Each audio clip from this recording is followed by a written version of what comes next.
दोस्तों, आप में से बहुत लोग मुझे कमेंट करके पूछते कि सर ये mutual fund, index fund, ETF और डायरेक्ट स्टॉक इन्वेस्टिंग में क्या फ़र्क होता है, एक बिगिनर के लिए क्या बेस्ट होगा। तो इसीलिए आज हम इनके कॉन्सेप्ट को समझेंगे और ये जानेंगे कि आपके लिए कौन सा बेस्ट है, जहाँ से आप कम से कम रिस्क लेके सबसे ज़्यादा प्रॉफिट कमा सकते हो। और दोस्तों, हम इन चारों ऑप्शन को एक दूसरे से कंपेयर भी करेंगे और एकदम सिंपल लैंग्वेज में समझेंगे कि एक बिगिनर इन्वेस्टर को, जिसको स्टॉक मार्केट की कोई भी नॉलेज नहीं है, अगर वो सीरियसली इन्वेस्ट करना चाहता है अपने लाखों रुपए की सेविंग्स को, तो उसे कहाँ इन्वेस्ट करना चाहिए। क्योंकि दोस्तों, ये सब लगते एक जैसे है, लेकिन इनमें काफ़ी ज़्यादा फ़र्क होता है। छोटी छोटी चीज़ें होती है जो लोगों को शुरू में पता नहीं होती है, लेकिन काफ़ी सालों बाद समझ आती है, जब उनका ऑलरेडी बहुत बड़ा लॉस हो चुका होता है। क्योंकि दोस्तों, स्टॉक मार्केट में छोटी छोटी गलतियों से भी बहुत बड़े नुकसान हो सकते हैं, जो आज की वीडियो में आप लोगों को समझ आ जाएगा। तो इसीलिए ये एक वीडियो आपके लिए बहुत ही इंपॉर्टेंट होने वाला है, इसे एंड तक ज़रूर देख लेना। तो दोस्तों, सबसे पहले हम इन चारों के सिमिलैरिटीज़ को डिस्कस करते हैं कि इनमें क्या क्या चीज़ें सेम होती है। तो ये चारों इन्वेस्टमेंट्स के थ्रू आप स्टॉक मार्केट में ही इन्वेस्ट करते हो, तो इनमें आपको कोई भी गारंटी नहीं दे सकता कि फ्यूचर में आपको कितना रिटर्न मिलेगा।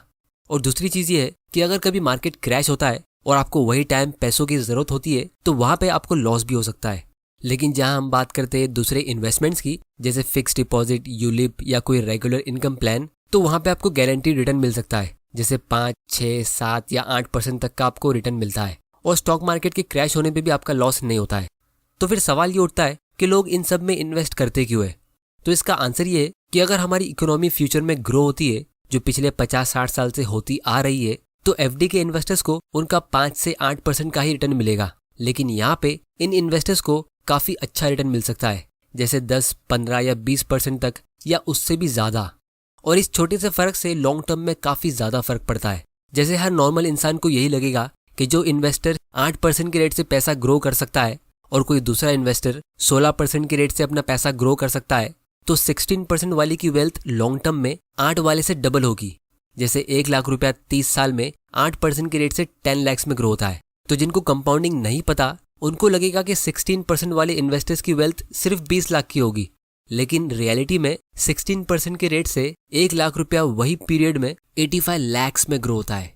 तो ये 16% भले 8% का सिर्फ डबल है, लेकिन एक्चुअली में पैसों के मामले में ये इससे और 8 गुना ज़्यादा है, 2 गुना नहीं।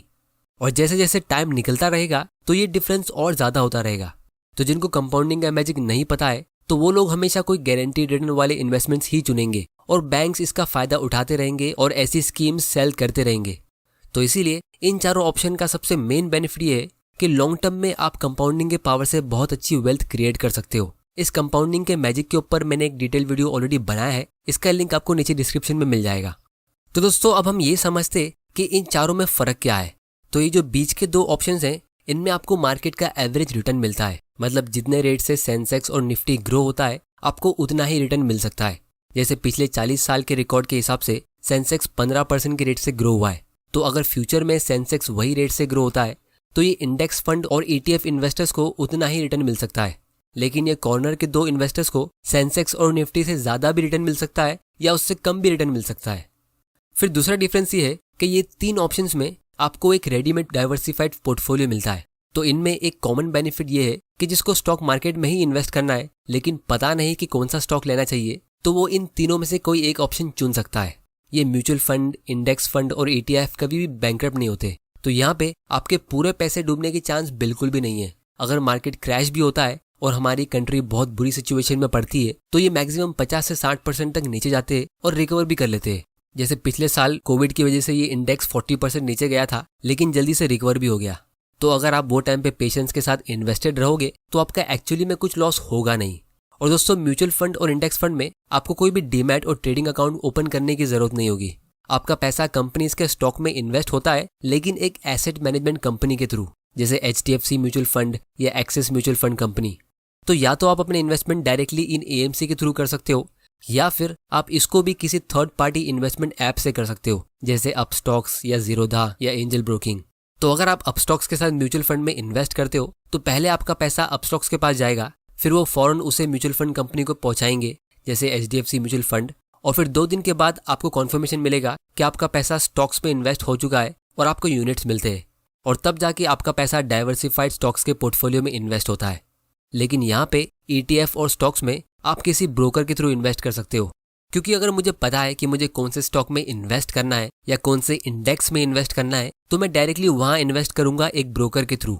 जैसे मेरा अकाउंट एंजल ब्रोकिंग और अपस्टॉक्स के साथ है, तो अगर आपको स्टॉक्स में इन्वेस्ट करने के लिए एक इन्वेस्टमेंट अकाउंट ओपन करना है तो उसका लिंक आपको नीचे डिस्क्रिप्शन में मिल जाएगा। आप वहां से डायरेक्टली अपना अकाउंट ओपन कर सकते हो, क्योंकि फिलहाल इनका एक ऑफर चल रहा है जहां से आप फ्री में अपना डीमैट अकाउंट ओपन कर सकते हो और उसी एक ऐप के थ्रू आप अपने म्यूचुअल फंड्स और स्टॉक इन्वेस्टमेंट्स भी कर सकते हो। लेकिन दोस्तों, डायरेक्ट स्टॉक में आप थोड़ा सा ज्यादा रिस्क लेते हो, क्योंकि आपका पैसा एक स्पेसिफिक कंपनी में इन्वेस्ट होता है जो बैंकरप्ट हो सकती है, जैसे येस बैंक, वोडाफोन। तो फिर सवाल ये उठता है कि लोग स्टॉक्स में इन्वेस्ट करते क्यों है? तो इसका आंसर काफी सिंपल है। डायरेक्ट स्टॉक में आपको मल्टीबैगर रिटर्न्स मिल सकते हैं। जैसे 10 साल में आपका पैसा 10 गुना ग्रो हो सकता है, तो ये 26% का ग्रोथ रेट होता है। और अगर आपका इन्वेस्टमेंट अगले 10 साल के लिए यही रेट से ग्रो होता है, तो फिर आपका इन्वेस्टमेंट 100 गुना ग्रो हो सकता है, क्योंकि शुरू के 10 साल में आपका 1 रुपया 10 रुपये में ग्रो होता है और उसके बाद के 10 साल में आपका 10 रुपया 100 रुपये में ग्रो होता है। यही कंपाउंडिंग का मैजिक है जिसका डायरेक्ट स्टॉक इन्वेस्टर्स फायदा उठाते हैं। और इस वीडियो में मैंने एक स्टॉक के बारे में डिस्कस किया था कि कैसे ये स्टॉक 26% के रेट से पिछले 40 सालों से ग्रो होता आ रहा है। तो फिर दोस्तों, सवाल ये उठता है कि लोग म्यूचुअल फंड में इन्वेस्ट क्यों करते हैं? तो सबसे पहले हम इसके एडवांटेज को समझने की कोशिश करते हैं। तो दोस्तों, सच ये है कि म्यूचुअल फंड में ज्यादा लोग इसीलिए इन्वेस्ट करते हैं क्योंकि आपने इसके काफी सारे टीवी पे एड्स देखे होंगे कि म्यूचुअल फंड सही है, रिटायरमेंट के लिए म्यूचुअल फंड कर लो, ये सबसे बेस्ट है, वगैरह वगैरह। तो ये म्यूचुअल फंड हम इंडियंस के लिए सही इसीलिए है क्योंकि हम मेजॉरिटी इंडियंस आज भी गोल्ड, रियल एस्टेट और एफडी को अच्छा इन्वेस्टमेंट मानते हैं। अब रियल एस्टेट से आपको अच्छा रिटर्न मिल तो सकता है, लेकिन उसमें आपको एक बहुत बड़ा अमाउंट इन्वेस्ट करना होता है। तो अगर आपको एक छोटा अमाउंट इन्वेस्ट करना है, जैसे अपनी सैलरी का 10%, तो आप म्यूचुअल फंड में SIP कर सकते हो। तो जो फंड मैनेजर होगा वो आपके लिए स्टॉक सिलेक्ट करेगा, आपके लिए पोर्टफोलियो बनाएगा और अच्छे रिटर्न्स कमा के देगा, जिसके लिए वो सिर्फ 1 से 2% की फीस आपसे लेगा। लेकिन दोस्तों, जब म्यूचुअल फंड्स इतने अच्छे होते तो लोग इंडेक्स फंड में क्यों इन्वेस्ट करते? तो इसीलिए अब हम इसके डिसएडवांटेज को समझने की कोशिश करते। तो दोस्तों, जब आप म्यूचुअल फंड में इन्वेस्ट करने का प्लान करते हो तो आप पता लगाओगे कैसे कि कौन सा म्यूचुअल फंड बेस्ट है, क्योंकि जब आप स्टॉक्स को और इन तीनों को कंपेयर करोगे तो नो डाउट स्टॉक्स में ज़्यादा रिस्क होता है, लेकिन उसके लिए आपको बहुत सारी इन्फॉर्मेशन मिल जाती है। जैसे यहाँ पे मैं टिकरटिप यूज़ कर रहा हूँ, जो स्टॉक्स और म्यूचुअल फंड को एनालाइज करने का एक प्लेटफॉर्म है। इसकी लिंक आपको नीचे डिस्क्रिप्शन में मिल जाएगी। तो अगर आप यहाँ पे कोई कंपनी पिक करते हो और कंपनी की एनुअल रिपोर्ट ओपन करते हो तो उससे आपको कंपनी की काफ़ी सारी इन्फॉर्मेशन मिल जाती है। फिर आपके पास कंपनी के इन्वेस्टर प्रेजेंटेशंस होते हैं और कंपनी के फाइनेंशियल परफॉर्मेंस का रिकॉर्ड होता है और उनकी ऐसी बहुत सारी इन्फॉर्मेशन आपको मिल जाती है। लेकिन जहां हम बात करते हैं किसी म्यूचुअल फंड की, तो मैं यहाँ पे एक रैंडम म्यूचुअल फंड पिक कर लेता हूँ। तो हमारे पास म्यूचुअल फंड को एनालाइज करने के लिए बस यही सब डेटा अवेलेबल होता है, जैसे इस म्यूचुअल फंड का पास्ट परफॉर्मेंस, फिर इनका एक्सपेंस रेशियो, PE रेशियो और शार्प रेशियो। फिर हम इनके पोर्टफोलियो में कौन से स्टॉक्स है वो देख सकते हैं और फंड मैनेजर्स की डिटेल देख सकते हैं। लेकिन प्रॉब्लम ये है कि जब आप स्टॉक मार्केट में न्यू होते हो तो आप पता लगाओगे कैसे कि ये सब डेटा एनालाइज हम कैसे करें, क्योंकि आप डायरेक्ट स्टॉक्स के मुकाबले म्यूचुअल फंड इसीलिए चुन रहे हो क्योंकि आपको फाइनेंस की इतनी नॉलेज नहीं है, या शायद आपको एनालाइज करने के लिए इतना टाइम नहीं देना है। अगर इतना टाइम आपके पास होता तो शायद आप डायरेक्टली स्टॉक्स में ही इन्वेस्ट कर लेते, क्योंकि स्टॉक्स में तो आपको मल्टीबैगर रिटर्न्स भी मिल सकते, लेकिन म्यूचुअल फंड्स मल्टीबैगर नहीं होते। तो इसीलिए जब आप म्यूचुअल फंड में इन्वेस्ट करते हो तो आप इन फंड मैनेजर पे शर्त लगाते हो कि फ्यूचर में ये वाला घोड़ा ज़्यादा तेज भागेगा। लेकिन इन फंड मैनेजर्स के ऊपर बहुत सारी रिस्ट्रिक्शंस होती है, जिससे वो पूरे फ्रीडम के साथ स्टॉक सिलेक्शन कर पाते नहीं है, जिसको हम index fund versus mutual fund के वीडियो में डिस्कस करेंगे। तो इसीलिए ये इंडेक्स फंड और ETF का सबसे बड़ा बेनिफिट ये है कि ये सिंपल होते हैं, क्योंकि इंडिया के नेशनल स्टॉक एक्सचेंज में यानी NSE में ऑलमोस्ट 1,500 स्टॉक्स सेल होते हैं, लेकिन इंडिया में टोटल 2,500 से भी ज्यादा म्यूचुअल फंड सेल होते हैं। तो म्यूचुअल फंड इन्वेंट इसलिए किए गए थे कि लोगों को स्टॉक सिलेक्ट करने में ज्यादा टाइम वेस्ट ना करने पड़े, लेकिन अब स्टॉक से ज्यादा हमारे पास म्यूचुअल फंड अवेलेबल है।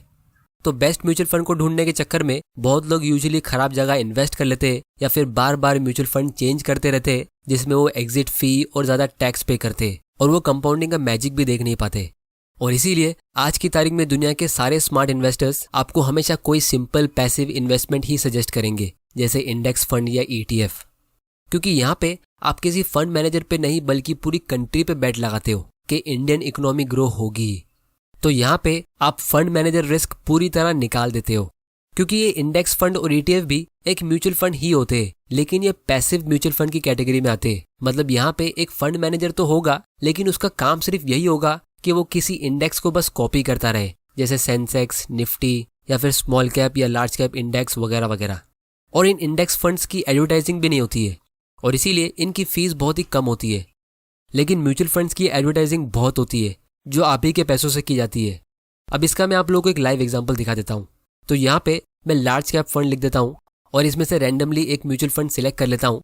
तो इसका एक्सपेंस रेशियो आप देख सकते हो, ये 1.68% का है। तो ये म्यूचुअल फंड सेंसेक्स से हर साल 1.6% एक्स्ट्रा रिटर्न देगा, इसकी कोई गारंटी नहीं है, लेकिन ये 1.6% आपको चार्ज करते रहेगा, इसकी गारंटी जरूर है। तो इसीलिए अगर हम इंडेक्स फंड की बात करेंगे तो इसका एक्सपेंस रेशियो सिर्फ 0.15% का है, जो बहुत ही कम है। तो जिस रेट से सेंसेक्स या निफ्टी ग्रो होता है उतना रिटर्न तो आपको यहाँ पे मिल ही जाएगा, क्योंकि लॉन्ग टर्म में 1% से भी बहुत ज़्यादा फर्क पड़ता है, जिसको मैंने इस वीडियो में काफ़ी डिटेल में डिस्कस किया है। अब दोस्तों, जहाँ बात आती है इंडेक्स फंड और ETF के डिफरेंस की, तो इनमें फ़र्क सिर्फ ये है कि इंडेक्स फंड में आप SIP कर सकते हो, जिससे आपको डॉलर कॉस्ट एवरेजिंग का बेनिफिट मिलता है, जो मैंने इस वीडियो में काफ़ी डिटेल में एक्सप्लेन किया है।